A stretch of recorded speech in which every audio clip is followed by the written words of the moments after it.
भैंसा की साथ में मैं रखती हूँ।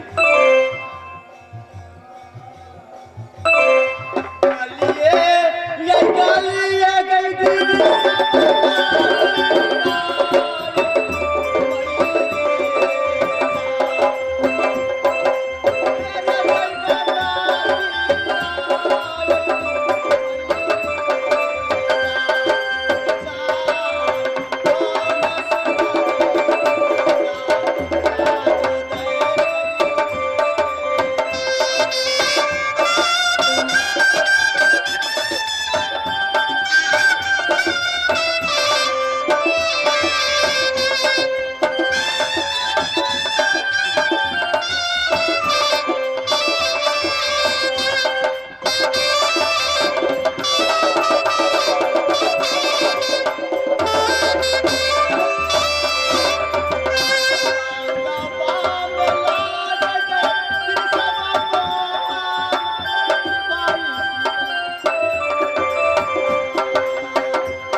सारा भूखे बैठल वाली पियावत है। पिज्जा गाँव में या लगाने के लिए ये मुर्गा चोट का बेटा कोई काम नहीं कर रहा है।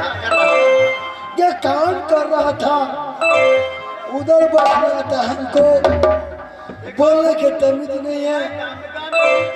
मैं गोदरा को गोदूंगी गाँव में घूमकर अल्लाह गाँव, तब तो मोटा पैसा होगा तो धिया पुता गुजर करेगा। चलो उधर से का सिक्की बनेगा, वो चौराहा में आज उधर आराम करेगा, उसके बाद तब तेरा तोड़ेगा। हेलो से काते तू राला गई है गई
है खेसरिया?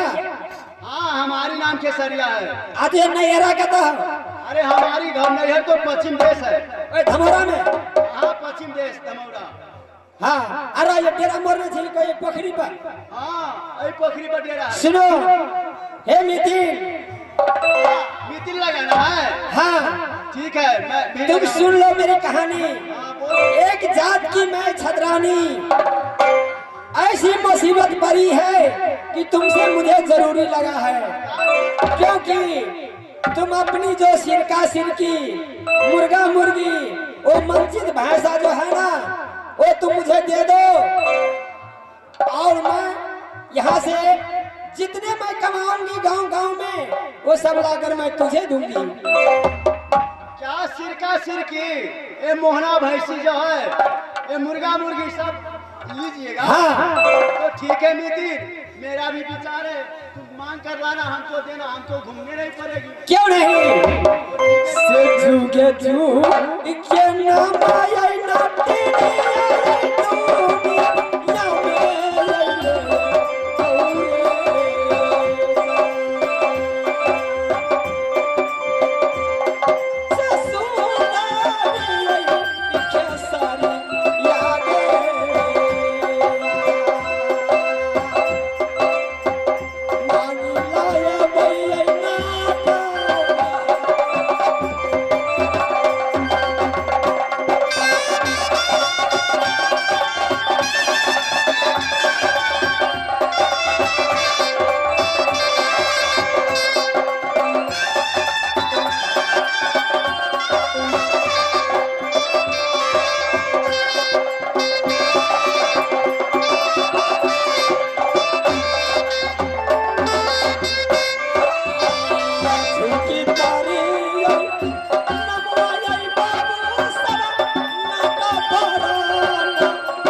या मेरे जितने हैं अपना ड्रेस पोशाक वो सब मुझे दे चुकी। अब मैं यहाँ से कहा तो नटिन भेष पकड़ कर कहा तो मैं किला नटवर से मैं एकावनो किला में भ्रमण करूंगी। ए बहन, हाँ नितिन, ये हमारी नट जो है हाँ तुम्हारी साथ जाएगी। ये तुम्हारी घर वाला है ना, ये भी जाएगी तुम्हारी साथ घूमने के लिए। ए सुनो, सुनत है? हाँ सुना था। आज जाए के बाद मनहपुर में रह के बाद मनहपुर जाके ये कौन का कहे आगे आनी सुनी सब कुछ सिखा दे बा। हाँ हमनी के मित्र बा। ई हाँ बउआ हमरा बउआ भेले। हाँ हमरा बउआ भेले। बउआ कैसे हुई? हमारी मित्र तो तुम्हारी भी मित्र। हमरा मित्र भेले। आई सुन क्या आई सब कत कह दिलिया कई दिन के 8 दिन का ऑर्डर दिया है। 8 दिन का 7वां दिन क्या होगा हुआ 8वां दिन में सब कुछ करना है। हाँ सुनो, अगर तुम मुझे साथ रहोगे तब जरूर मदद करना ना।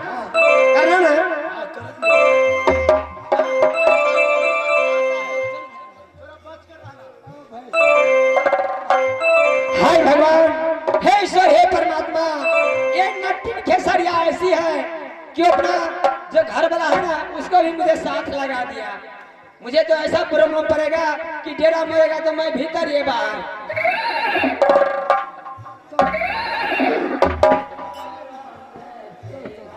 हाय भगवान, हाय ईश्वर, हे परमात्मा, सुनो से जहाँ जहाँ हाथ जाया तैया कैसे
पहले किसको घर जाना है?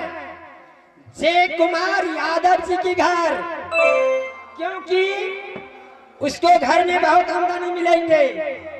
धान, सोना, चांदी और थोड़ा खाने के भी मिलेंगे।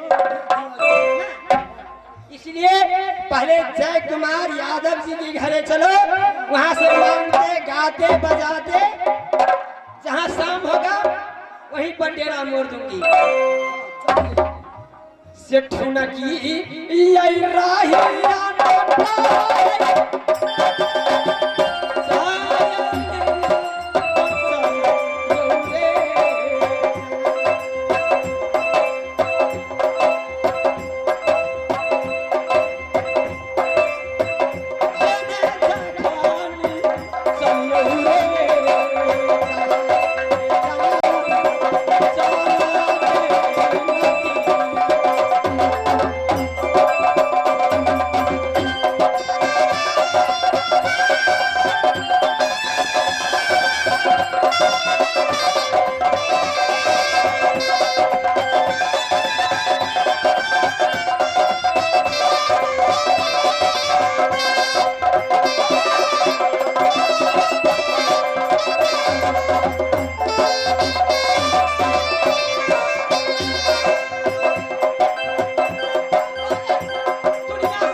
है